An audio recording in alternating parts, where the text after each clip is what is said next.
everybody, it's Christine Ernst, the Fat Ass Cancer Bitch, coming to you from the Cozy Reading Cottage here in Sandwich, Massachusetts on Saturday, May 11th. It's a gorgeous day outside. I just found a beautiful bee right here in my little shed. A perfect little bee. I took her, she crawled onto my hand and I brought her outside and she flew away. Bumblebee, little fuzzy, little chubby, like it's amazing they can even fly. Last week I talked to you about singing trees. Today I'm going to talk to you about singing creatures. So every night lately, after a long day, and they're a little longer because now that I have a full-time job and I have added that to my daily routine, gives my days a lot of structure, but it's only been a couple of weeks, so I'm still adjusting. So they have been long days, but in a very good way. But after a long day, I open the window next to my nightstand, about 6 inches. I like to sleep cool. And I pile my hair into a top knot on my head, and I put on my cream soda chapstick and my lemon verbena hand lotion. Weirdly, these two things smell almost exactly alike. And I plug in my phone, and I charge my watch, and I park my mug of sleepy time, and I choose which book that I want to read, and I arrange my 3 pillows, Mr. Squishy, Mr. Nubbly, and Mr. Huggy, and I climb into bed, and I sigh happily with such relief and gratitude. Is your bed not the very best, most wonderful oasis, sanctuary place in the world? Nothing like those first moments of climbing into your bed. Oh. I close my eyes for a moment and I listen to the night through the open window.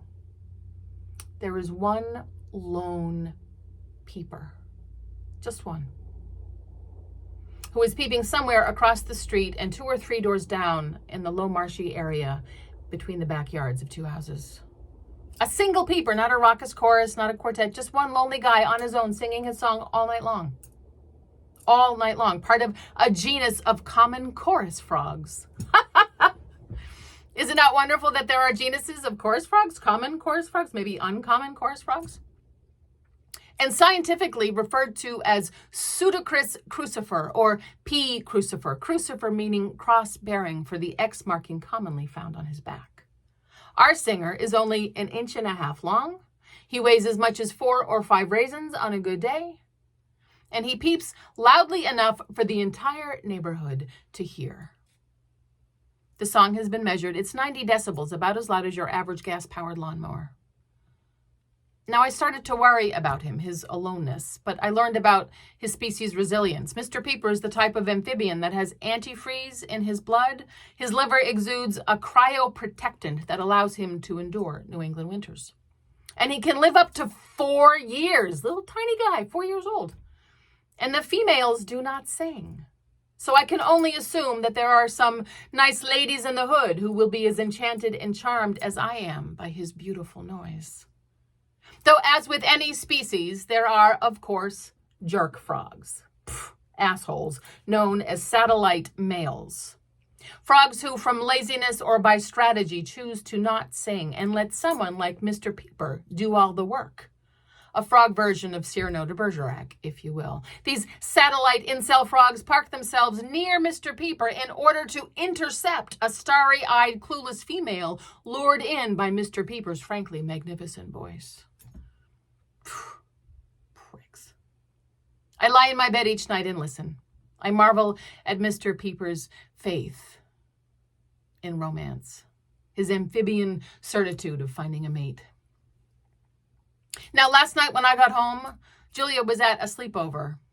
Now, my mate Michael and I, we could have gone out to dinner, taken in a show, cavorted naked around the house, gone in the hot tub. But it was a long week, and we are homebodies to the core, so we decided on our go-to supper, Boca Burgers. And then in our jams early in a couple episodes of a good sci-fi show on Netflix. Michael cut up pickles and onions while I showered. I came out and put on water for tea. One of our cats started to retch. If you've ever owned a cat, that sound is unmistakable. And my response? Universal to cat owners. No. Oh, Mr. Loopy, no. Fuck. It was too late. Mr. Loopy yacked up his entire dinner all over Michael's dresser. Ironically, it was his favorite Fancy Feast chicken Alfredo. Well, that was the icing on the cake, as it were. We are acing Friday night, we joked. Michael very good-naturedly cleaned up the mess. I made tea and cooked the Boca burgers, vegan spicy chicken, chick''N chicken, our favorite. He toasted the buns. We watched our show. We went to bed to Mr. Peepers' song. I tossed and turned, though. I couldn't go to sleep. And then I remembered with a jolt that maybe I could see the aurora borealis tonight. Of course, no wonder I can't sleep. How did I forget this? I slipped out of bed and grabbed a sweater and went outside. I looked toward the north. The clouds were brighter than they should have been, but there was no color, no green or pink or purple, no shimmering columns like you see in the photographs. I sat on the front stoop, disappointed, glimpsed stars through the hazy cloud cover. Fuck. Considered maybe driving to the beach for an unobscured horizon. It was past midnight. I decided not to. Berated myself for perhaps missing out on a wondrous natural phenomenon. Again. Mr. Peeper up the street sang his song. My husband inside snored.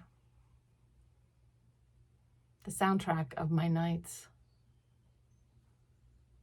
The persistent music of my life. Such songs, Mr. Peeper, my husband, their own phenomenon, I guess. Good luck, Mr. Peeper. Watch out for those satellite jerks. I went inside, climbed into bed. Roll over, honey. You're snoring.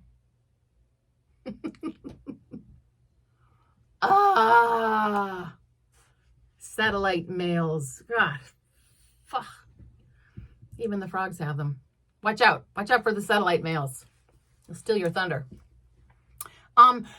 Tonight is another opportunity to actually see the aurora borealis, which I understand was seen last night out at Sandy Neck, out at Town Neck, all the north-facing beaches. Get yourself to a beach with a north-facing horizon and look to the sky. Some said that if you hold a phone up, your phone will detect the color better than your eyes can perceive, which also makes me a little sad, but some people did see color. The photos were kind of spectacular, though, purple and pink and green and neon blue. So I'm going to try that again tonight, and maybe I will get myself to a beach. It's the day before Mother's Day. I hope you have a good one if you're a mom or if you have a mom. I'm taking my mom out this afternoon to get some plants at Adequin Acres, my favorite go-to place for plants and window boxes, an annual event for us. Go plant something. Go listen to the Peepers. Go watch the sky. Even if you don't see a phenomenon, it's still a good thing to do. Thank you so much for tuning in, dear folk. I will see you next week. Bye.